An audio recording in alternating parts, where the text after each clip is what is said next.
L'indépendance des juges d'instruction, c'est un leurre. Mais bien sûr, c'est un leurre. Dans ma carrière, j'ai eu l'occasion d'inculper plusieurs élus. J'ai été dessaisi à chaque fois des dossiers. Dans tous les dossiers qui concernaient des élus, j'ai été dessaisi. Je crois que je suis le juge le plus dessaisi de France. Ne faites jamais confiance à la justice de votre pays. On rappelle que vous êtes magistrat, ancien vice-président du tribunal de Rouen. D'abord, c'est à la demande d'Éric Dupond-Moretti que vous êtes convoqué. Vous avez dit sur ce plateau, la carrière, c'est ce qui intéresse les magistrats. Les gens qui font carrière sont des petits soldats qui attendent de leur chef une reconnaissance. L'indépendance même du juge exclut qu'on puisse faire carrière. C'est-à-dire que les juges ne sont pas indépendants. Mais bien sûr que non. Les juges ne sont pas indépendants. Mais je pourrais en parler parce que le statut de la magistrature, l'ordonnance de 58, c'est un carcan pour les juges. Vous savez comment les juges évoluent leur carrière, parlons. Est-ce qu'on peut faire carrière dans la magistrature? On fait carrière, les militaires font carrière. Il faut être un bon petit soldat, mais un juge, il est notamment indépendant. Les juges sont notés tous les ans, ils sont évalués tous les 2 ans.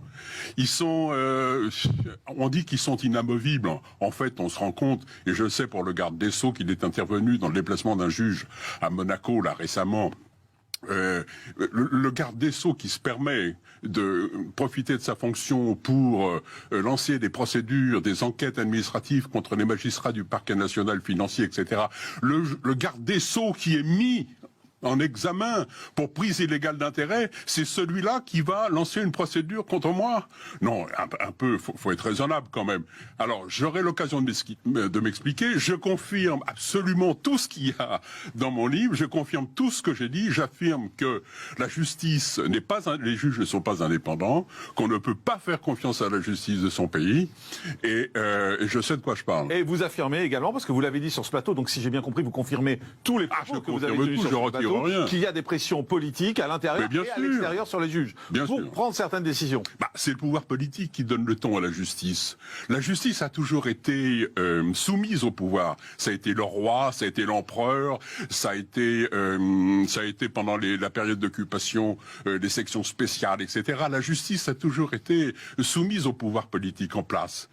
C'est le pouvoir. Et le garde des Sceaux, qu'est-ce que c'est? C'est un homme politique, c'est un ministre, c'est lui qui définit la politique pénale. Vous parlez des juges d'instruction, vous dites l'indépendance décisionnelle du juge d'instruction n'est qu'un leurre qu'on ajoute sous le nez des gogos qui font confiance à la justice de leur pays. Mais vous vous rendez compte de la violence de ce que la violence, écoutez, ce sont des mots. Hein. Oui, ce sont des mots, mais qui sont violents. Mais m'expliquer en français, donc je dis ce que j'ai à dire, je ne retire rien de ce que j'ai dit. L'indépendance des juges d'instruction, c'est un leurre. Mais bien sûr, c'est un leurre. Moi, lorsque j'ai inculpé des élus, dans ma carrière, j'ai eu l'occasion d'inculper plusieurs élus, j'ai été dessaisi à chaque fois des dossiers. Dans le dernier dossier où j'ai inculpé un député, le procureur attendait de recevoir ses instructions par fax à l'époque du ministère pour savoir s'il devait poursuivre ou pas.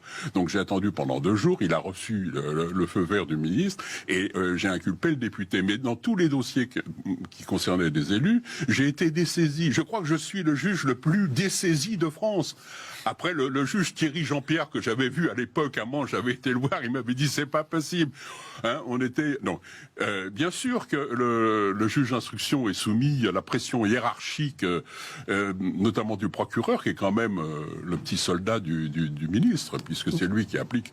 Alors vous savez qu'il y a des cellules... Vous, magistrat, vous ne faites pas confiance à la justice? Ah non, moi non. Et parce que vous êtes magistrat, vous ne faites pas confiance à la justice? Parce que je suis magistrat, mais j'ai été aussi justiciable pour des histoires de pension alimentaire, et je sais comment la justice fonctionne. Il suffit qu'on comparaisse devant un juge. Alors moi, en tant que magistrat, j'étais mal loti, parce que le collègue en face affectait de se payer une leçon d'indépendance à bon compte en augmentant la demande ou la peine qui devait être prononcée. Je suis jamais comparu dans le tribunal pénal, mais enfin, pour les affaires civiles, on a tous affaire à la justice, on voit bien.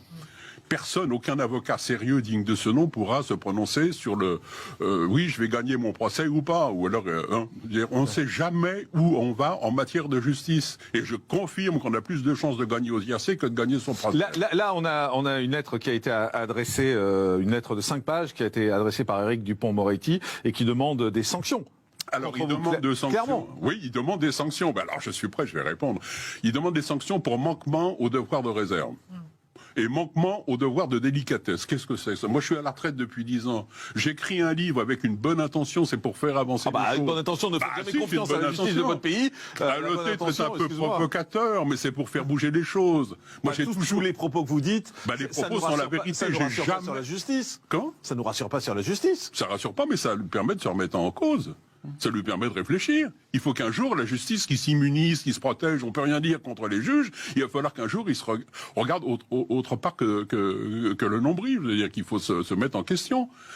Les juges rendent la justice au nom du peuple français. Ils ne sont pas élus par le peuple français. Ils sont désignés par le président de la République. Vous aimeriez la méthode américaine? Ah non, mais j'aimerais... Où les juges sont élus? J'aimerais la méthode de 89, où les juges, les révolutionnaires, avaient prévu que les juges seraient élus. C'est Napoléon qui s'est arrogé le droit de nommer les juges. Et depuis, c'est le président de la République. Vous parlez d'indépendance?